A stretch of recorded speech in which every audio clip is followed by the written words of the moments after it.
आता आहे if and function. Last time आपण नुसतं अँड फंक्शन बघितलं होतं. तर अँड फंक्शननी येणारा रिमार्क हा नेहमी ट्रू फॉल्स मध्येच असतो.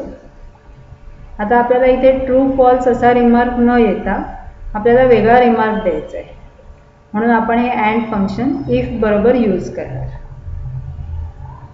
आता इथे आपण पर्सेंटेज कॉलमवरती कंडिशन देणार आहे की ज्यांचे पर्सेंटेज अबाव 60% आणि लेस दॅन 75% असतील तर फर्स्ट, नाहीतर बाकीच्यांना अदर असं आपल्याला रिमार्क यायला हवा आहे. तर आता आपण इफ अँड फंक्शन देऊया. इज इक्वल टू इफ ब्रॅकेटमध्ये अँड फर्दर ब्रॅकेट.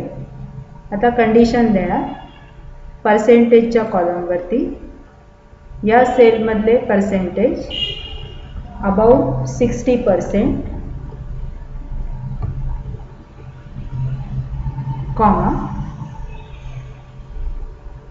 सेम त्याच सेलमधले पर्सेंटेज लेस दॅन और इक्वल टू 75% ही कंडिशन दिली, ब्रॅकेट क्लोज असतील कॉमा. तर व्हॅल्यू इफ ट्रू म्हणजे ही कंडिशन ट्रू झाली तर आपल्याला रिमार्क यायला हवा फर्स्ट. आपण हा कोटेशनमध्ये देणार आहोत, कोटेशन कंप्लीट कॉमा. आणि ही कंडिशन फॉल्स झाली तर आपल्याला रिमार्क हवा आहे अदर.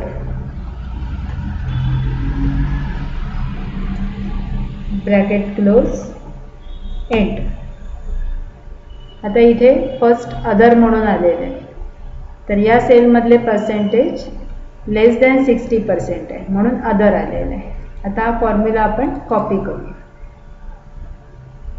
थर्ड रो मध्ये फर्स्ट म्हणून रिमार्क आलेला आहे, तर या सेलमधले पर्सेंटेज अबाव 60% आहे आणि लेस दॅन 75% आहे, म्हणजे ही कंडिशन ट्रू झालेली आहे, मॅच झालेली आहे, त्यामुळे त्याचा रिमार्क आलेला आहे फर्स्ट. हे होतं इफ अँड फंक्शन.